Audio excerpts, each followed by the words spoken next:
Welcome to yet another Zoom call organized by Jungle Bells. Jungle Bells is an exclusive women's wildlife group. We are into wildlife related activities, conservation awareness, and forest tours, wildlife tours actually. Before we begin, I would request all of you to please mute your microphones and turn off your cameras. If you have any questions for the guests, please type them in the chat box and we will address them after the talk. Also, if you want to receive further communication from Jungle Bells about our future activities and future programs, please type in your email addresses and or your phone numbers in the chat box so that we can add you to our list. Now, before we begin the program, or before I begin the introduction of our guests, it is the birthday of one of our guests today, and that's Mansi. Wishing you a very, very happy birthday, Mansi. Hope you have a wonderful day. Thank you so much. Yeah, second birthday during lockdown, I guess. Yeah. I hope you are able to celebrate in some way. Yeah, this is the way I'm celebrating. So thanks to you for organizing this today. Yeah, nice to have both of you. Okay, so a little bit about our guests of today. They have been working in the field of ecological restoration and conservation since the last 17 years. They are founders and partners at Oikos for ecological services. It's an ecological consultancy which was started in January 2002. They have a website, www.oikos.in, which you can visit for more details. We'll type this in the chat box as well later. They got expertise in ecological and biodiversity assessment of lands, ecological land management, ecological master plan development, restoration planning, habitat development, and plantation planning using native plants. They work as a core team member and faculty at Ecological Society to run a course in ecology. They have won various awards. They have been honored with the Ramabai Joshi Award for Innovative Management Services in 2006 by the NCCIA. They have been honored with Uncha Maza Zoka Award by Zee Marathi in August 2013. Honored with the Avni Mitra by Tawalkar Trust in February 2014. They also have some publications. They have released a CD named Grow Natives, which gives information about 300 native plants. They have a book called Nisarga Samvardhan with the concepts and philosophy for nature, nature conservation, which they have been following. And then they have also released a set of books for children from 5th to 7th grade called Nisarga Shala. There's a short film that they have worked on as well called Varsa, and it's a documentation of traditional environment wisdom. They have many write-ups and articles in newspapers, magazines, and research articles as well. We are very, very honored and happy to have you both enterprising women on our show today. So I think without further ado, we'll start with a few questions and go from there. So over to you, Hema. Yeah. Good morning, Ketki and Mansi. It's a pleasure to have you on our platform, and a very happy birthday to Mansi as well from our and the audience. Yeah. So without further ado, I think let's go to the first question. Can you tell us exactly how you got together, how you came up with this concept of starting Oikos, and what exact activities do you do? So we'd love to know that. Yes. Yeah. So how we met? So both of us come from various backgrounds. I come from my native town, Charisgaon. Vanas is from Pune, and both of us met in a wonderful course by Ecological Society. Now it's our pleasure that we are part of that to conduct that course. Maybe we'll talk in detail about later. Yeah, so back in 2001, both of us did that course, and under our beloved teacher Prakash Gole and Sridhar Mahajan and Gole Madam. And that course offered us a perspective to look at nature. So that course actually inculcated these values maybe within us that definitely we can contribute for nature conservation. in much more meaningful way. Means, of course, beyond plantation, there are so many different things that you can do for conservation of biodiversity and as well as ecology.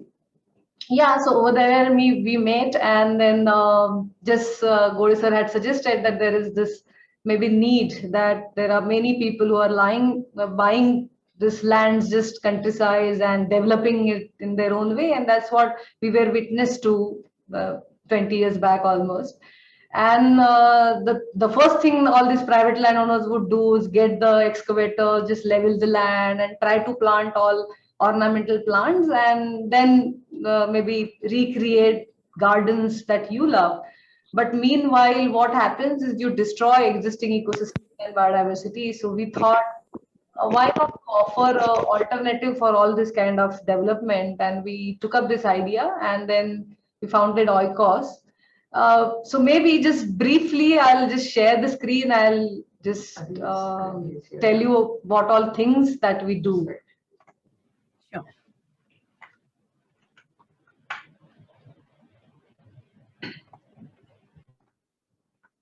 Yeah, so is it visible? Yes, it is visible. So maybe you can do a full screen. It is. Yes, it is visible.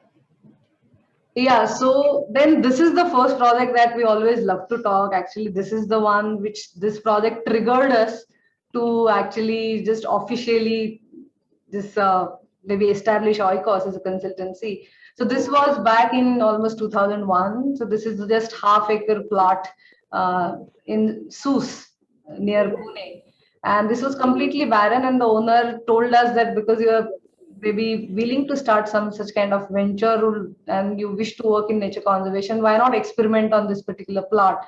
And that time, as you know, we were just enthusiasts passed out from society, and we just divided this plot in two maybe halves. In one half, we planted all native plants, native to this particular landscape, all mix of dry deciduous and evergreen species, and tried to develop it into some kind of grove. And in other half, we decided to create some kind of grassland or the shrubbery kind of habitat, wherein we planted all butterfly host plants and food plants, and also tried to create few habitats, as you see in this particular photograph of maybe a pond is created, certain aquatic plants were introduced, and maybe we just kept on monitoring that. And after, just within 6 months after monsoon, when we went there, each and every shrub was full with maybe 20, 30, 50 butterflies on it. And then we were completely like surprised that, wow, this is really working. The things that we planted just 6 months back, and it is attracting a lot more biodiversity. The plot was completely full with wilderness. The grasses were growing. Then birds have started maybe nesting and just coming there for feeding. And that's how the entire plot got completely changed within some 6, 8 months. And then we thought, yes, of course, this is working. And then we thought, why not to do it on a larger scale? And that's how this idea of Oikos came in. And then we thought to take it a little ahead. And this is how the plot now looks like after many years. Actually, this photo is still a little old. But yeah, so this particular project definitely triggered us to establish Oikos. And that's how we started. So just to go through what all things we do from then. So we mostly work with private landowners. So the people who buy land just as a hobby and wish to develop it. So how to develop it in tune with nature, that's the kind of work we do. And these are the services that we offer. So the first thing we do with any land, be it an acre or 1,000 of acre, ecological assessment of the land. So we assess what kind of soil is there, how the drainage pattern is, what kind of biodiversity for sure is there.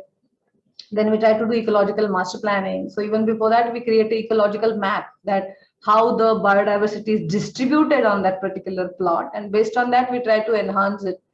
And because all our clients are private landowners, we suggest them where they can have infrastructure, where they can have recreation, where they can have conservation zones. So that zoning of the land is very important in this ecological master planning. And then this is a core of our work, that natural resource management and restoration planning. So definitely we thirst upon restoring or improving the strength of the soil, physical features, so that biodiversity gets attracted to that. And this is for smaller lands, ecological landscaping. Maybe this is little more beyond creating gardens. Along with these services, we've been very passionate about propagating and promoting native plants. We also have got a nursery of native plants. Then we keep on creating awareness by sending out this desktop calendar since almost last 14 years. Yeah. And yeah, so and every year we take different theme, and we have few publications. So for sure you can see all these things on the website. As Aarti was mentioning, we also have a film which talks about traditional environmental wisdom in Maharashtra, and the film is there on YouTube also, named Varsa. And then we also work for education for kids. These are the books that we published. Yeah, so these are just few photographs just to give you an idea that what we do. So this is some kind of master planning done for a farmhouse scheme. So instead of just very square plot next to each other, if you assess the existing landscape, it gives you better idea that how the plot should be. And so these are just example. Actually, you can keep on talking about this. And this is the main work that we do. Yeah, so I think that gives you a fair idea that what exactly Oikos does. That's lovely. Okay, that's really great to know. I'm sure we'll talk a little bit about in detail as well about some of your projects. Yes. So I think the next question we had was, what exactly is habitat restoration? You hear these big words, but many times, you're not exactly aware of what they mean or how we can, help. And what are some of the challenges that you faced, in this field? One challenge I can straight away see is, first of all, private landowners have to be ready to offer their space, or they have to be ready to use some of the space that they have for these kind of activities. That seems like one of the main things. But would like to know what other challenges you face in this field, and how can this habitat restoration be achieved in an urban environment? Yes. So we'll share a presentation also, which in detail shows you that how habitat restoration can be done. But as you were saying about the challenges, yeah, so for sure, initially when we started Oikos, that time it was little difficult to convince people to go for conservation, because as you know, people love to do greenery just to soothe your eyes. That's it. And the way development is done is very conventional. But when you actually, because all our clients are like well-read and well-exposed, they understand conservation. So if you convince them, so that awareness is lacking, that's what we feel. So that initial challenge, I don't think it's anymore there, because now people who come to us are absolutely convinced for conservation. But for sure, that challenge was there initially. And still there is, of course, a challenge with maybe developers and the builders, because they wish to adopt to these ecological strategies so that they get, say, for example, NOC. That means, of course, there are few exceptions are there. There are few builders, and Sanjay is right there in the audience, that who definitely wish to create some difference. Yeah, but not all of them. So that kind of little bit challenge is still there. But I think it's just because that this lobby, or there are people who don't know the alternatives. And that's why such kind of sessions, I think, would be useful to take this message to people, that even if you are developing very much conventionally, you can have an ecological alternative which is much better for biodiversity as well as for human beings. So yeah, and of course we have various kinds of people for whom we work. So there are communities, like we work for Sacred Grove Restoration. So over there could be different challenges with local community who are from rural areas. And then we work with industries. So industries also have their own constraint for land. But for sure, whatever little piece of land is there, or whatever constraints are there, you can definitely do minimum for the environment and for the biodiversity. And that's what we'll look at. Yeah, like you asked about the urban settings. So what we can do for those people who are in cities and have a very small space, how they can contribute to conservation or creating habitat is very important. So for that, there could be 2-3 tips, like keeping. Yeah, like keeping some like butterfly corner, or if you have a small garden, keeping a wild corner for all these small creatures. Like just keeping a compost heap helps inviting birds also. So these are very small things that you can do, that plant right way, plant correct plants, keep some untidy things in your garden. Don't keep it very tidy and neat and like lawn everywhere and all those things. So just keep some room for the wildlife to occupy within your garden. You can keep a small bowl of water for them, but no food, I would say, because they should fend for their own food. So keeping food for wildlife, which we eat, is not a very good idea. But keeping water is okay. Creating habitats for them, very small habitats in garden, is okay. So these are few things that even in gallery you can do. So you can start doing that even today. So that's the thing. Yeah. Yeah, so now we'll just talk in detail about this restoration. Yeah. So since we have been working on the various lands which are on countryside, this is one of the projects that we are working on since 2006 now. And I would say that this has given us a very good experience of how nature restores itself if we give it a chance. Okay. So this land is in Koina catchment, which is owned by Atul Kulkarni, who is the actor, and his friends and cousins. So we started working there. So we understood the regional setting, because that is very important when you start restoring habitats. Now these are the habitats that we are talking about, which are on a larger scale.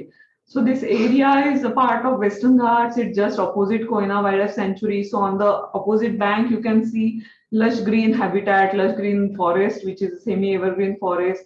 Then this land is above 1000 meters. So that has its speciality. Also being in Western Ghats, it has very high rainfall. That is, it pours during the monsoon. And being on a higher plateau, it has very high speed winds. So these were some of the challenges also, and these are the characters also of this land. So when we started initially in 2005, it was something like this, that it had open grassland to scrub, which was constantly grazed. The soil fertility was not very good. There was high speed wind, so it was constantly blowing away whatever moisture that could be retained after monsoon. So just after monsoon, it was like very dry conditions. So that was the thing. And also lack of canopy that you can see here. So when we started doing the catchment study for a reference, then we arrived at this small piece of land where this lush green vegetation was there. Now this land, or this part of the catchment where the village One Pusavde is, they call it as Burn. Okay, these local people, they have conserved this small area as their sacred grove or as their devrai. So when we saw this vegetation, and also asked the people that how was the status of entire catchment some 50 years back, 100 years back. So they said that some 70 years back, entire catchment was having vegetation like this. And eventually they started cutting it, and then the status that you see today was arrived. So it was something like this, and we were aiming at something like this on the right hand side. So we know that it's a long way to go, but we decided to do it with a restoration, not with plantation. Not the focus of the project was on plantation, but with restoration techniques. So these were few of the restoration techniques, like protection and control on cutting, grazing, control on fire mainly. Then soil and water conservation measures, then stream restoration, and some plantation of native plants just to boost the diversity on land. But our main focus was on restoration, and in like scientific names, scientific terms, it is called as assisted natural regeneration. So what we started doing was to assist nature and do restoration on lands. Okay, so first we offered protection to the land with dry fence. So we purposely did this because we wanted to keep our ecological footprint to lowest. So we used the local thorns, not by importing cement or not by importing steel and barbed wire from outside, but just to use the thorns. And then you can see how it has improved the vegetation or the biomass inside the land. Now here you can see that outside the land there is hardly any grass which is grazed, but inside you can see there is luxuriant growth of grass. And this biomass is very important because that's free, and that we call it as wealth of our land, because it keeps growing, it mulches into the land, and it keeps on adding the essential nutrients to the topsoil layer.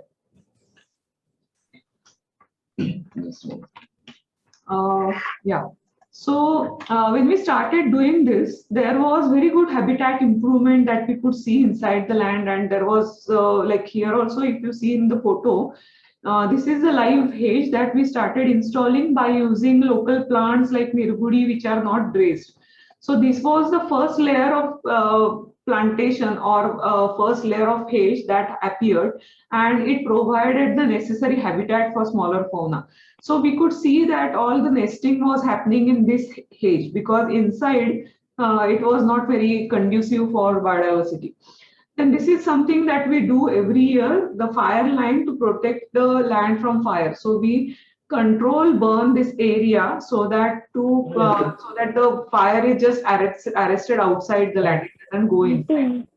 And this is something, the soil and moisture, where we install lines along the contours so that the soil gets arrested. Now in the second photo you can see that there is a lot of soil that has got arrested along with the seeds that otherwise get washed off. Then we also did some site-specific techniques like this loose boulder bunds on gullies. So this was a gully that was formed due to erosional feature where we installed this bund. And after 5th year, we could see that this gully was not even recognized on the land. So this is how slowly the nature takes its own steps and it covers the land if we start reducing our own pressures, like the human pressures. Then you can see here how the soil has arrested behind the bund. So you can imagine that every year this kind of soil gets eroded and then eventually it lands up in the Koyna backwater. So it starts silting up of the dams, and which is a major problem for many of our dams, the siltation. And for siltation, we have to do these kind of things over the landscape, that is over the catchment of the land. So we started doing these things. And now after so many years, we can see that from our piece of land, there is hardly anything that goes out in terms of soil. So entire soil is now getting protected and just arrested in our land. So that is the thing that we have to achieve. Now this is happening in just this 24 acres. So we have to do this on landscape level. So you can imagine there are like kilometers of land, square kilometers of land that is just lying outside. So where we can start doing, if we start doing these techniques, then we can eventually start protecting our soils. Then something like this, very small percolation ponds, which actually just harvest water for some time. It helps it percolate into the ground, and it helps create a habitat around it. Now you can see these plants which were planted just around the pond. So they don't need much watering after these kind of ponds are installed. Then these were some bunds that were installed on the streams just to lower down the velocity, to arrest few seeds, to arrest the soil that was being washed away with the stream.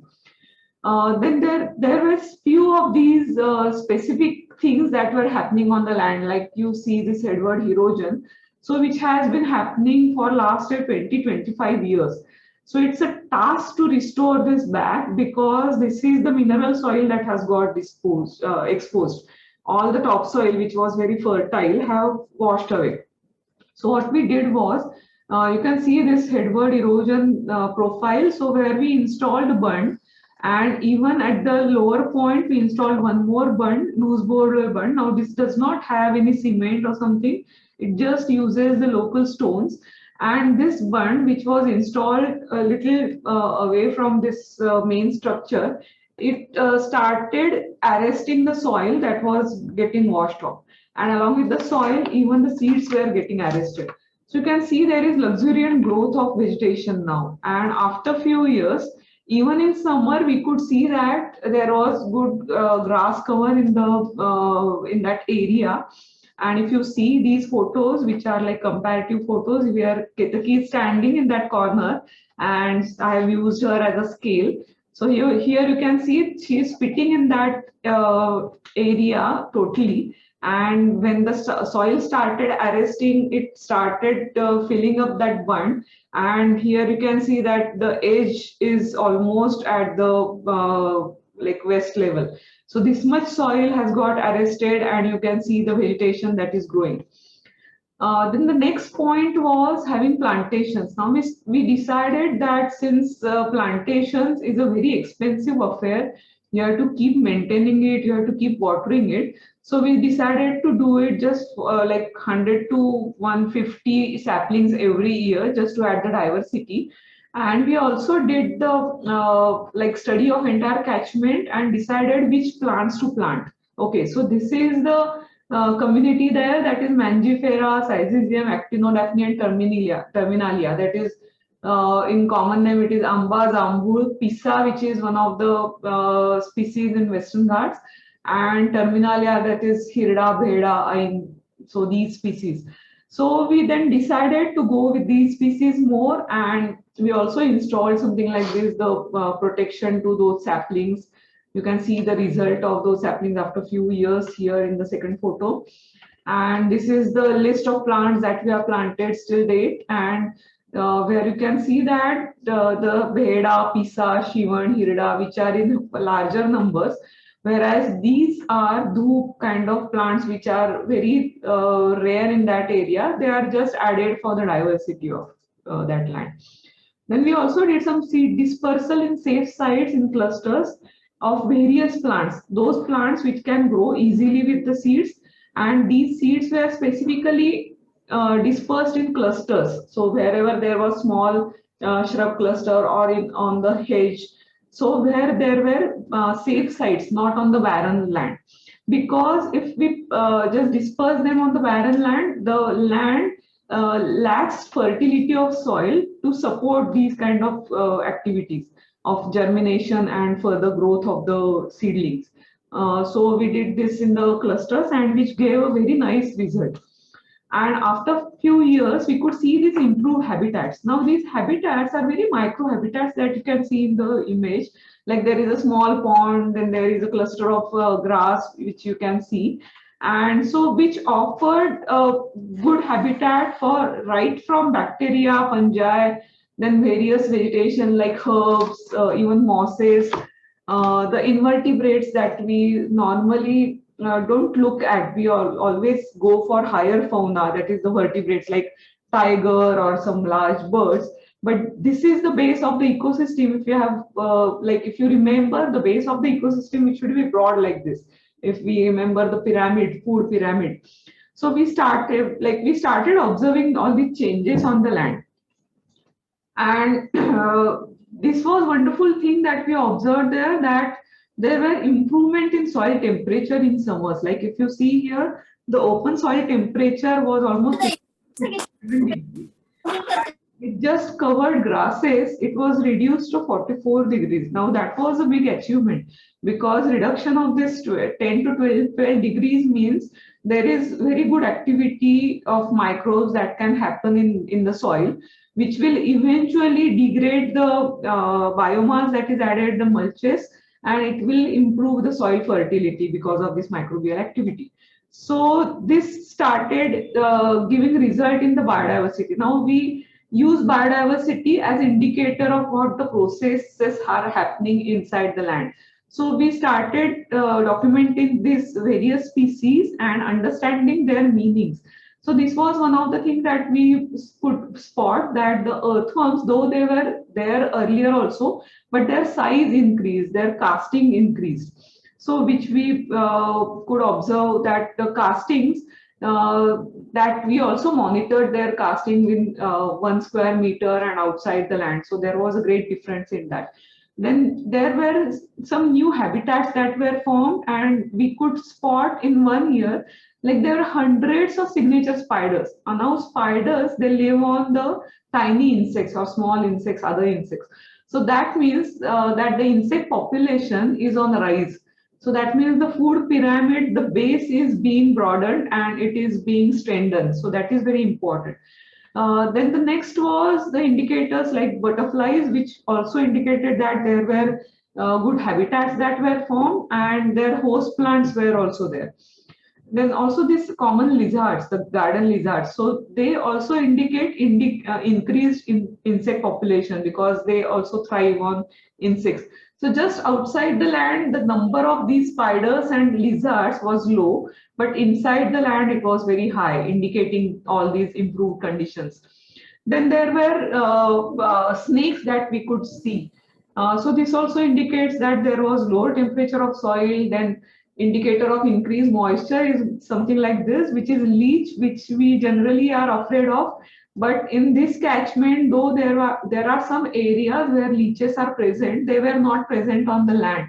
And we could see that they have started coming in on the land, and which was a very improved, which indicated increased moisture and also organic matter, because leeches, they prefer organic matter conditions where the organic matter is very high. Then this was one of the greatest results that we could observe, that watering need for the planted saplings was reduced. So when we started working initially in 2006, 7, 8, that was the time when we used to water the saplings right in October. In September, the monsoon stops, and in October, we had to water the saplings, otherwise they would die. But eventually, as the soil moisture increased, as the mulch increased, we could see that the watering need was from like March, April, May sometimes. So this has given us a way that these kind of restoration techniques, they can also be beneficial to plantation, something like this.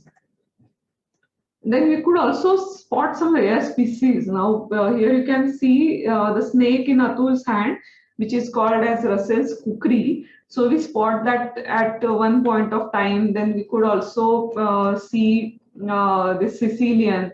Now we have not worked on the Sicilians as much, but this is some species that we will see, which is that. But Sicilian are the limbless amphibians. So we could see them on the ground. Then we could also document various stages, like in year 1, when we started protecting the land, it was something like this. And when we could, just a moment. Yeah. So it was something like this in the first photo, and in the second photo, you can see that there is luxuriant growth of grasses. And so this increased biomass with regenerating clusters that you can see, so they have started coming in and increasing in size. So this is in a nutshell that I will show you the entire process of last 14 years. So in the year 1, it was something like this, totally grazed. There was hardly any biomass that was on the land. And it indicated in the bird species also, like we could see just some bulbuls or 1 or 2 pied bush chat, but not in a great numbers. Then eventually in 3rd, 4th, 5th years, we could see that the grasses are increasing. There was a change in grass species, which was from seasonal grasses to perennial grasses, that is clump forming grasses, that their roots, they remain in the soil, and they start becoming greener or sprouting again in April and May.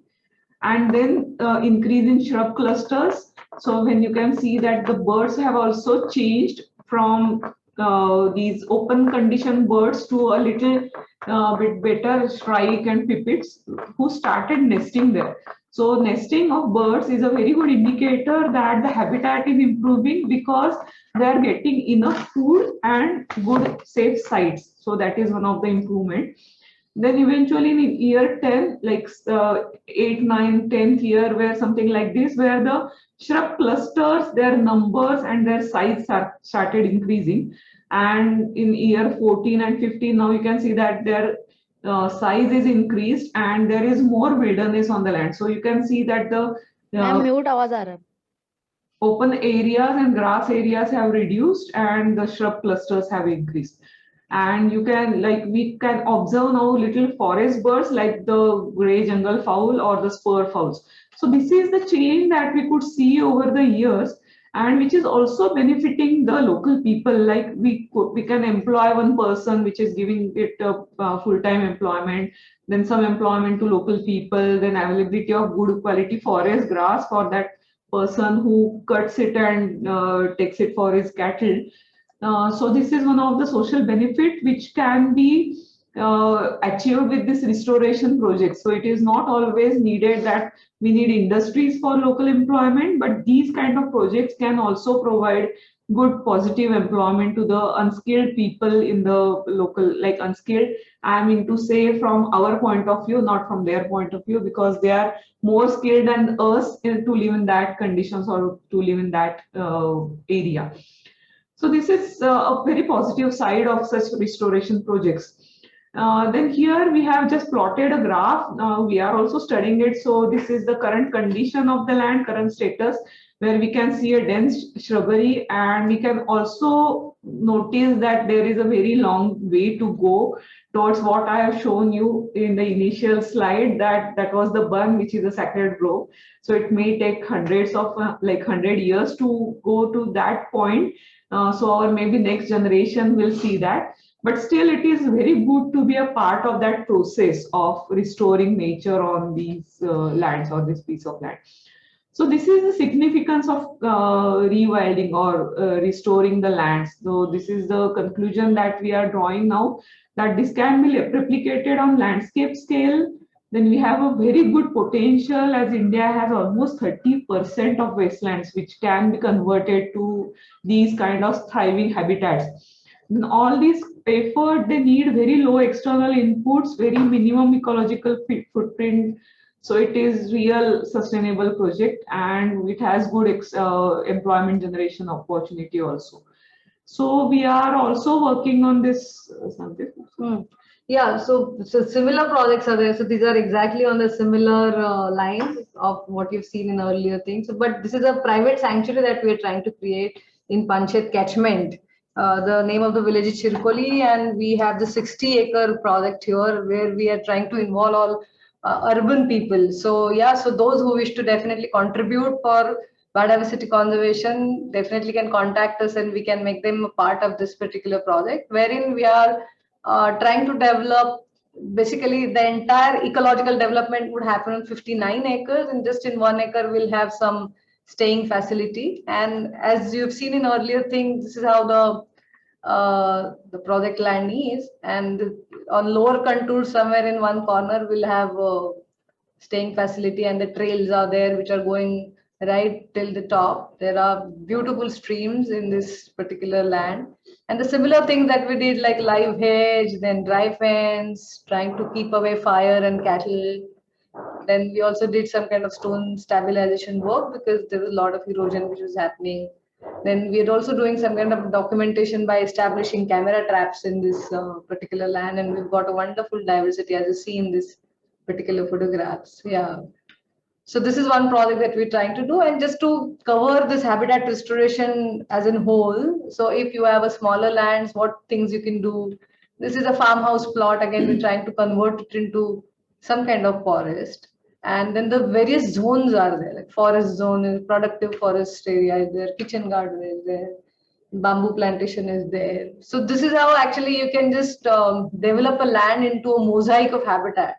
It need not be just washed up with a single forest cover or just one particular species which is of commercial benefit, but you can maybe have various kinds of species also. This would make this farmhouse plot sustainable from the point of view of human beings, because you are then consuming maximum things from your own plot and not dependent on market. So this also helps biodiversity conservation to a certain extent. Then even still smaller plot, maybe just in 1 acre. So this is how we've done. This is just near Pune in Bugao. So half acre is completely converted into forest with native diversity. Another half acre has little manicured areas, and but these are like well irrigated plots. So unlike the case study that we've seen here, there's drip irrigation lines which are installed. So obviously the rate of growth of trees is quite fast, and that's how canopy cover can be achieved within just few months or few years. And then also along with that, this kind of habitats like pond is created, grasses are planted, shrubbery is created, lawn is kept to the minimal, and the lawn also has species like Brahmi and Durva, which are native herb species, as you see right in this particular photograph. So in ecological landscaping, we use the same native plants and try to create greenery. So this is not only about greenery, but actually going beyond that, try to attract butterflies and birds to your plot and try to create diversity. Yeah, so that's what we do. So many of these things are also there on our website, so you can check that. So I'll just stop the screen share and we can take maybe next questions. Wow, this was really eye-opening, Mansi and Kirti. I mean, the whole, how you can completely change the face of a land was really incredible. This Rahar project you mentioned, is it a private land again, the 60 acres, or is it something that the government is doing? Or No, it's a private land. And now we also have another trust of ours, Adhivas Foundation. So through that trust, we are doing that. okay, So yeah, because there are so many minute changes, I think, which a common man may not even notice.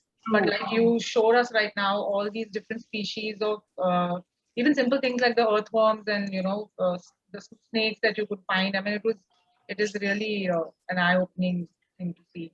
yeah, actually, because this is a popular talk, but if you look at it, the entire range of biodiversity changes. Means even the microbes and the invertebrates, everything is so important. Yeah, I mean, that is something which we Birds and mammals. right. Huh. A common man cannot probably gauge that. Or even the soil temperature change was something that was really amazing. Someone has asked a question, we'll get to that later maybe. But yeah, Himangi, you want to? Yeah. So I'm sure that the audience also and me together have this question that how can a common man contribute towards this kind of biodiversity conservation? I'll also include another point. How can one do nature restoration starting in his home or even the backyard? So these are, I think it would be great if we know a few tips how we go about all this. Yes. So sure. So maybe this, so what a common man can do. So I'll answer this in 3 steps maybe. So the first step for sure, which is an indirect step but extremely important, that you watch your own lifestyle. So apparently people might feel that what our lifestyle has to do with biodiversity, but for sure, if you keep it like less consumptive, it definitely affects nature to a great extent. Means imagine if all of us, if we decide, for example, not to buy certain stuff from market, so obviously that much link in the market is obviously completely killed, and that's how it gets affected. So even this COVID time is absolutely right to watch that, because maybe there are some vehicles, that many vehicles are not there on street, so pollution level decreased like anything, each of us definitely know. So yeah, of course there are certain other implications for a certain class in the society, but for sure if you look at it, if you just be very much low key in your lifestyle, definitely that's going to be beneficial for biodiversity. So a separate session can just happen around this, that what kind of linkage is there and why I'm saying this, that you have to be less consumptive, but for sure it's affects nature. So this is first step that you have to do. Then second step is work on land. So work on land, if you have a bigger land that you've seen what all things you can do, just protect it, plant right kind of plant like native plants. So if you don't have bigger land, maybe even in your gallery, even in your backyard, even if you have an apartment, whatever little space you have, you can grow your own food. So maybe by planting right kind of food plants, like fruit plants just around you, even if you just plant chili plants, just curry leaf, maybe just lemongrass. So you can have your own food forest, whatever little area you have in urban areas. So over there, you can just try to grow your own food. That's another thing wherein you can help biodiversity. If you wish to go a little more meaningful in planting, definitely you can have or shape backyard habitats in a certain way wherein you plant food plant and larval host plant for butterflies and birds. You can create a little pond, as you've seen in earlier photographs. You can try to create a bird bath. If you don't have that much space, at least you keep just one little bird bath in your gallery or somewhere near a house so that birds can use it. So there are a number of things that you can do. So just to give you a few tips, maybe you can go through one document that we've created. It is called as 21 Apekshit in Marathi. As maybe if there are many Marathi people, they would relate to 21 Apekshit as maybe back in 10th, there would be 21 prospects that would be useful for your exam and you must do it. So that kind of 21 prospects we had published after last year's first lockdown phase of 21 days. So every day we would giving one tip for this common man, which can be inculcated very easily, yeah, in your life. So maybe I'll suggest it's there on our website, I think. Otherwise, you can write to us and we can just circulate that PDF. It's there on our Facebook. So yeah, it's there on our Facebook. So or you can just check our Facebook page. yeah. So that's the second step, that there are very little things that you can do and you can help conserve biodiversity. And third very important step is try to create awareness. Means those people who understand words of the biodiversity, keep on talking about it. So there are two levels again. So one, definitely the child education. You try to take all these concepts to kids so that they start respecting it. And we always feel that maybe preaching should not be there. So whatever work that we've been doing with kids, we've experienced that if we just let kids experience and enjoy nature, if they find worth in enjoying that, then definitely they would respect it and conserve it eventually. So instead of just preaching them about the ecosystems and why they need to protect it and the climate change, instead of all these complex things, just take them to the river, just take them on maybe mountains, just make them do bird watching and let them enjoy it. So that's very simple thing. And the same thing can be done even for adults.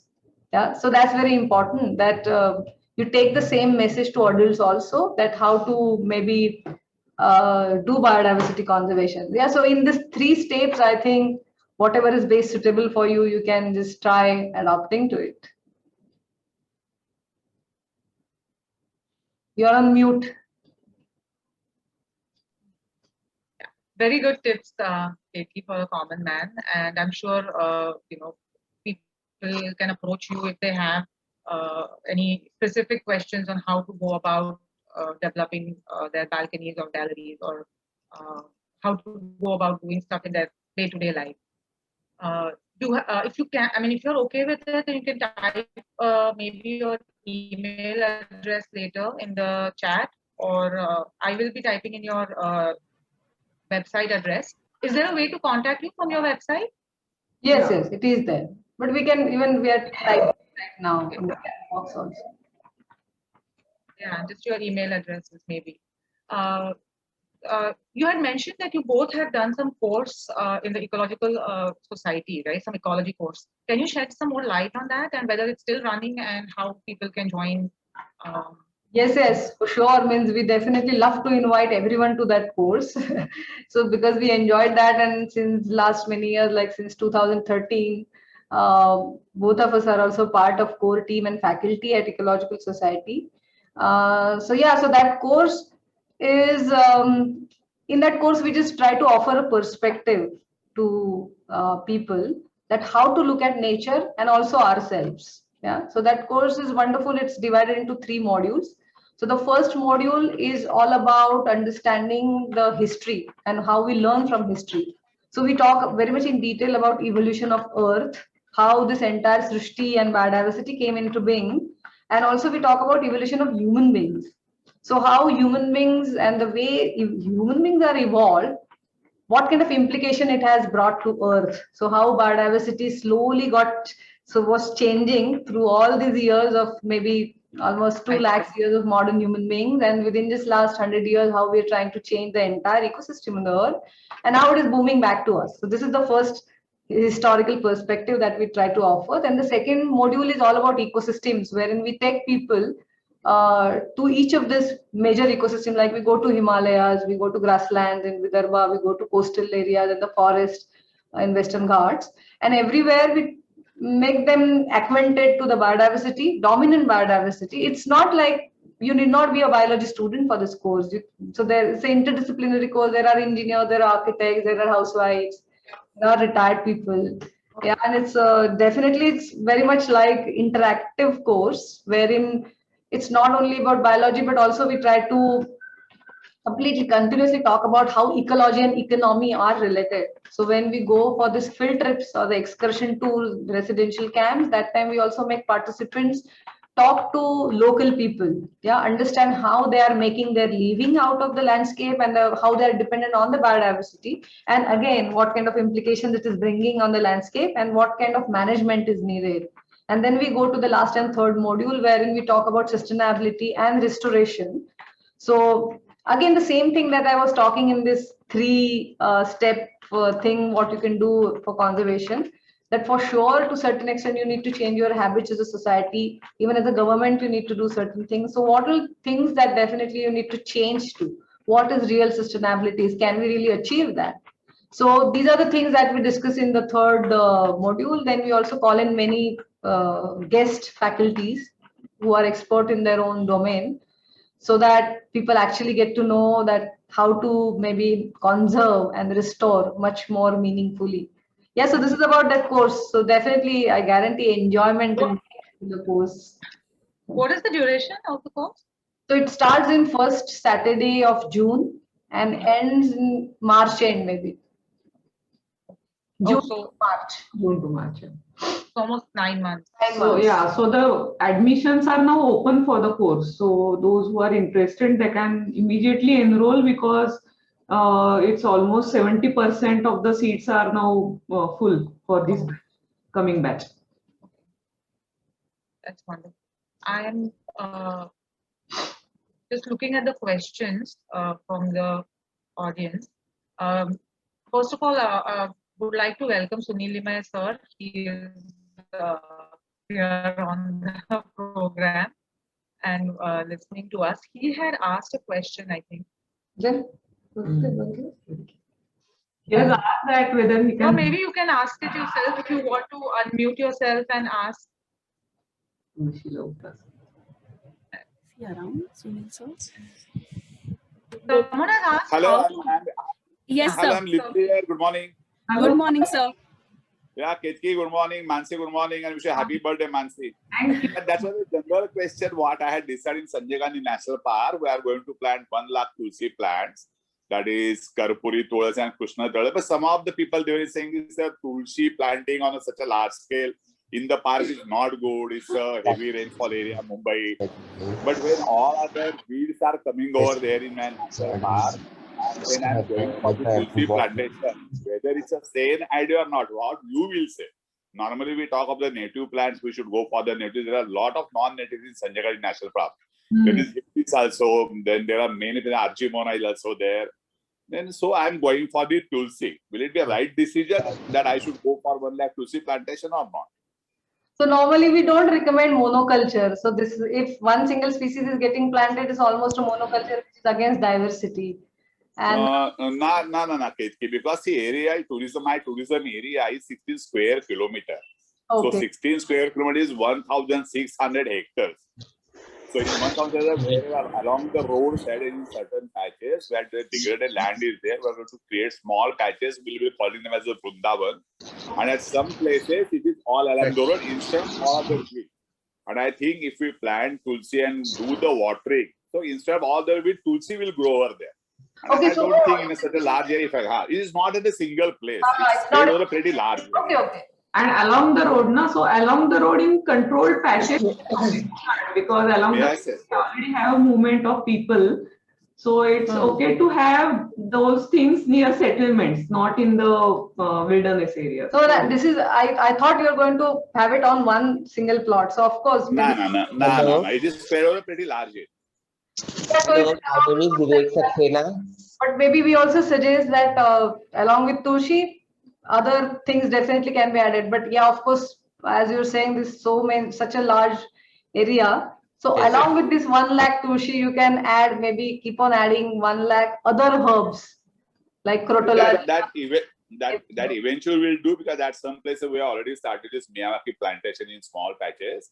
And a pretty large degraded forest area there, where we are going to plant 450 different species at a particular place, and we will be terming that area as a biodiversity garden. So there are many projects that we are doing in Sanjay National. Just I was asking about, many people said, sir, please don't go for tulsi over such a large area.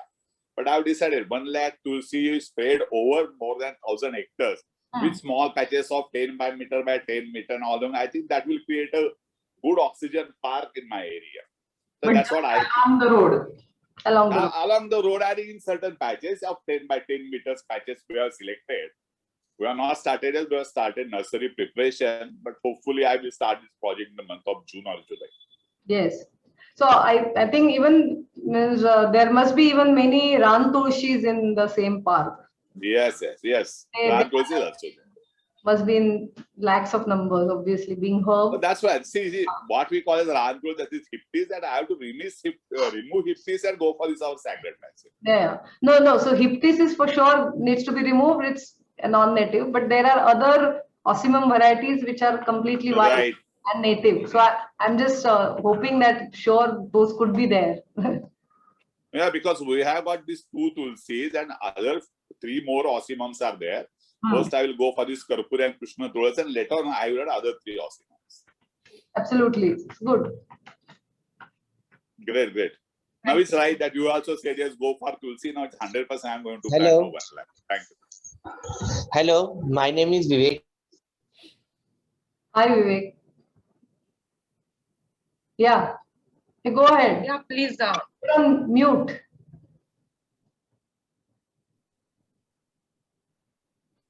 Can I mute? हाँ हो गया है. Hello. Yeah, Hello. please go ahead. हाँ जी, मेरा नाम विवेक सक्सेना है, मैं भोपाल से हूँ. इस चीज को काफी लोगों ने इम्प्लीमेंट किया है कि बायोडाइवर्सिटी के लिए अगर आप अलग से बड़ा कुछ नहीं कर सकते आपके जैसे, तो महाराष्ट्र के सतारा जिले में और रत्नागिरी में लोग पढ़े लिखे लोगों ने तक ये किया है कि अपने घर में जितने बीज कलेक्ट करें, जो समर वेकेशन में मैंगोज वगैरह आते हैं, आप उसको कलेक्ट कर दीजिए और उसको किसी पास के पॉन्ड वगैरह में बहा दीजिए. अगर इस कार्य से भी आपका अगर एक पेड़ कहीं लग गया तो यह आपके लिए इन्वायरमेंट के लिए बहुत बड़ा योगदान हो जाएगा. तो आप अपने कंफर्ट जोन में रह करके भी क्या कर सकते हैं, ये इन चीजों की भी चर्चा होती रहनी चाहिए. मैंने अपने घर में अपना कंज्यूमरिज्म जो है वो बहुत अलग तरीके से बदल दिया है. यहाँ तक कि हार्पिक का ब्रश खरीदने की जगह उसके छोटे छोटे पार्टिकल्स पानी में जाते हैं, उसकी जगह पुरानी स्टाइल की जो सीड झाड़ू है वही यूज करना चालू करती है. कोकोनट स्क्रबर से बर्तन मांजने चालू कर दिए हैं. बैम्बू के ब्रशेस वगैरह, बैम्बू के प्रोडक्ट्स वगैरह यूज करना चालू कर दिए. तो हमें बायोडाइवर्सिटी से ऐसा क्या मिल सकता है जो हमारे कंज्यूमरिज्म को भी बदल सकता है और हम अपने कंफर्ट जोन में रह के कर सकते हैं. अगर इन सब चीजों को भी आप बढ़ावा देंगे और अपनी बातों में शामिल करेंगे तो डेफिनेटली इन सब चीजों का महत्व सोसाइटी में बढ़ेगा. मैं बस इतना ही कहना चाहता हूँ. Yes, thank you so much for the suggestion. Absolutely. We have one more question. With lands for grazing being reduced due to expansion of urban spaces, how do you achieve a balance between such assisted ecological habitat generation and natural grazing lands? Yeah, so for this, like grazing is something that that is very opposite to natural regeneration. Now, grazing has to be stopped if we want to achieve biodiversity conservation, because cattle grazing, it puts a lot of pressure on the natural habitats and on the even quality of grasses. So grazing has to be controlled. Now, as you are saying that with urban settings and expansion of urban areas, the grazing is reduced, or it is being the grazing areas are being reduced. But what we have seen over the years, or seeing over the years, is that even the number of cattle in villages is reduced. So it's not just that the cattle number is increasing and grazing area is reducing, but it is that the even number of cattle is being reduced due to the lifestyle changes of villagers and local people. So it's not a very high problem of cattle grazing or the number of cattle versus grazing areas that we just see around our urban settings is the thing. But outside in countryside, there are many lands that are available for grazing. So if you are concerned about grazing areas, then there is no problem as such. But for conservation, obviously, it has to stop. We have Dr. Mansi Vaheti. Ma'am, if you want to unmute yourself and ask a question. Hello? Yeah, yeah. Thanks. Yes, can I talk now? Yes. Yes, thank you so much for allowing me. I have been follower of Ketki and Mansi madam since past few years through their articles, seminars. And in last lockdown, my kids have attended wonderful nature school and they are waiting for the next. So it was awesome. Even I am waiting. I have a couple of questions. I will ask in a short time. I am from Marathwada region, from Aurangabad. Already we are having very semi-arid area and very few forests like Gautada Abhayaranya and few for little forest near our outskirts of Aurangabad. I want to ask regarding the fire line that you have mentioned in your presentation. How can we create it? Because already we are having very little forest and they got caught in the fires. In last month, a large area near Daulatabad fort was caught in the fire and we have lost much of the habitat in few acres. So how can we do about the creating fire lines that so that fire can be arrested and forests can be saved? So, for these large areas, the fire line work is enormous. So you have to take maybe forest department, forest guards, and have some volunteers or something. Then that can be achieved. But also it has to go with the local people. Because what happens is they keep on using fires in these grazing pastures. So maybe you can start working with people, talk to them, discuss with them what are their problems, fire on, all those things, and simultaneously fire line. Yes. But you will need workforce for fire line. Sure. Okay, thank you, madam. And one more question, little question. Actually, many people are having different opinion about Miyawaki forest as it is not natural or what. I just wanted to have more focus from you on that. So the thing is that Miyawaki is very good technique for urban areas. So what we have observed is for urban areas when we go for lawns or creating gardens. So instead of that, if we create something like a small forest patch, a tiny forest in our city areas in small, say 1,000 square foot or 2,000 square foot, then it is a very good technique because it has very fast growth. Just people can achieve that growth in 2-3 years. They can see the forest. But the thing is that for large scale restoration, it may not be a good idea because it consumes a lot of resources. Then the growth is very dense. So, like there are people who observe Miyawaki saying that animals even can't enter the area because it's so dense. So there are problems of monoculture, like having more snakes in that area, etc. But still, what we are saying is that it's just a new technique to India, just has been introduced. We need to research on what are its results from all angles, holistic studies. So once we do that, then we will be able to comment on and whether large scale or not. But for sure, existing you can see that it is not restoration, but technique for small scale. Okay, thank you so much. Thank you, Jungle Whale. Looking forward more such events from both of you side. Thanks. Hello. Anand. A lot of people have mentioned in the chat that this course is wonderful. There are a couple of people who have actually done it as well who are attending today's talk. Yeah. I just had one question about it. What is the duration, as in, what are the hours daily for the course? Is it a full-time course or is it a part-time course? Or Yeah, it's a part-time course. On every Saturday from 2 to 8, you can allocate the time. So the lectures start at 2:30 and generally end till 7:30 or 8. So that's the time slot that is required every weekend, every Saturday. And then there are 4 camps. So the largest camp is 8 days camp, and others are 2 to 3 days camp. So that also happens during the course. So these kind of like period you have to allocate for. okay. Hello. Uh, Yes. Hello. Anand. हाँ. Yeah, you were asking. Hello. Yeah. Ma'am. Hello. Yes, go ahead. We can hear you. हाँ. Ma'am actually Amravati जिले के अंजनगांव तालुका में हम रहते हैं और यहाँ से करीब करीब 13 किलोमीटर पर एक 30-35 एकड़ का E-क्लास लैंड है। वहाँ पे हमारे अंजनगांव के कुछ मतलब हमारी जो संगठन है और उनके साथी सभी लोगों ने 450 लोगों ने करीब करीब 1.5 लाख नीम के बीज लगाए। 1.5 लाख नीम के बीज डालने के बाद उसमें से सक्सेसफुल रेट 0 आया। मतलब पहले कुछ महीने निकल गया, फिर बाद में ग्रेजिंग की वजह से वो फेल हो गए कार्यक्रम। अभी हम वहाँ पे सीड बॉल लगाना चाहते हैं और सीड बॉल भी ऐसे बीजों का लगाना चाहते हैं जिससे ग्रेजिंग न हो, मतलब जो अपने गाय बैल भैंसा है या बकरी है वो खाएंगे नहीं, और वहाँ के जो आदिवासी लोग हैं जो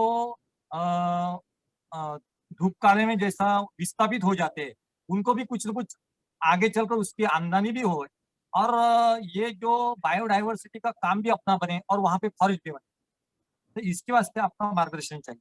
आपका बहुत बहुत अभिनंदन, बहुत अच्छा काम कर रहे हैं आप। Thank you. So Anand ji, actually I would like to interrupt. Anand ji, आप I think directly मानसी और केतकी को कांटेक्ट कर सकते हैं अगर आपको specific advice चाहिए आपके area के लिए. But I will just tell because it is about seed balls, no? So I would like to mention it because Yeah, you can. large movement that is being catching up.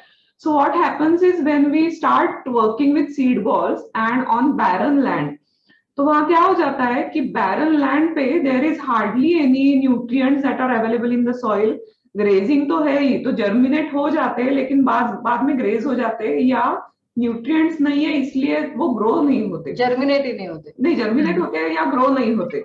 Okay, so the thing is that you can't do this on barren land, it has to be protected for 2 to 3 years और उसके बाद अगर seed ball का किया तो उसका result अच्छा आएगा। नहीं तो बैरन लैंड पे सीड बॉल का कोई भी अच्छा रिजल्ट नहीं आता। Hardly 5 to 10% is the observation that people have done seed ball का जो रिजल्ट होता है वो। So it's not a very good idea to do seed balls on barren land. So you can do it in shrub clusters if they are there, क्योंकि उससे protection मिल जाता है। So जो भी सीड बॉल का कर रहे हो वो ये अगर ध्यान रखे तो उनका थोड़ा सा रेट बढ़ सकता है। तो बाकी तो हम आप अगर हमें कनेक्ट करेंगे तो हम बोल सकते हैं। And I think this also addresses Kunal's question that if at all you wish to go with seed balls, you need to do at a very right location, otherwise it's just a waste. And in any case you have to go for diversity and for sure protection. Even if you're dispersing seeds in some place where if it's not protected, the chances are that it gets eaten. So जैसा आपने बोला आनंद जी कि आपने नीम के लगाए थे सब seeds, तो वैसा नहीं करना चाहिए। There has to be a diversity.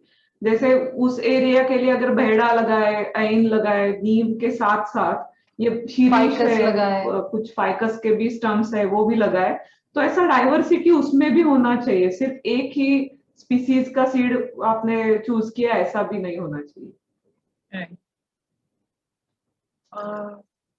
Someone is asking about what your opinion is about eco bricks.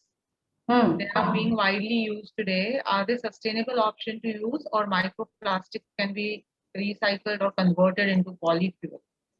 Yes, so it's that if it goes for recycling actually directly, because what happens many times you use eco bricks, means when you build your house, you create a composite material along with the cement, and when maybe after 10 years, so even if you're delaying the plastic going into the nature, After 10 years, anyways, when they pull down the house, that time is going to be mixed. So that time you can't separate all these things. So better that entire plastic chunk, if it goes to recycling, is best. Actually, even before that, we always suggest that make complete use of the plastic that you are having in your home. And once it is completely teared off or something, then you give it together to some kind of recycling plant. Yeah, and what happens with eco-bricks is that many times plastic starts degrading within that building also, because plastic that phytodegrades. So if you have seen a plastic lying in the ground, eventually it starts becoming brittle. So it's not a very good idea to use it as a construction material and mix with other materials. Like even people use earth inside plastic gunny bags or even the plastic bottles. So that is not a very good idea to do. That is what we feel. It should be, the materials are never to be mixed. You can mix biodegradable materials together or mix non-biodegradable materials, but don't mix biodegradable plus non-biodegradable materials, and not in construction without converting it into something, because nowadays people are converting plastic into some kind of bricks by industrial process. Then it is okay to use, like using it in the tar for road making, etc. But direct use of plastic in construction is not advisable.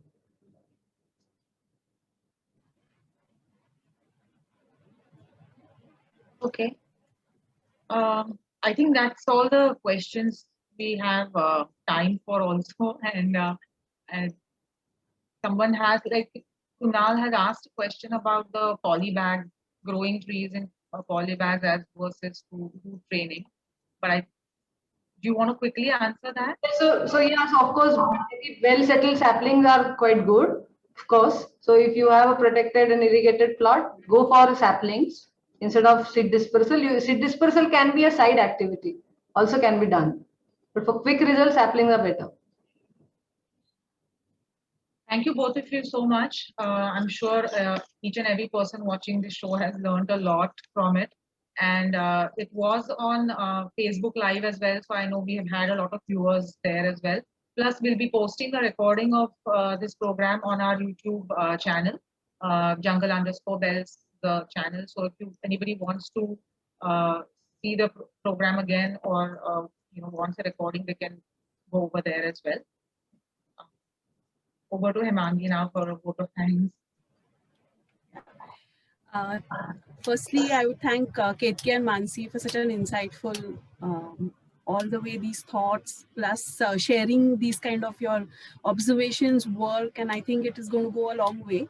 People, even if they start doing in a small way from their houses, is going to contribute towards a bigger kind of a scenario. So thank you so much for coming on the platform.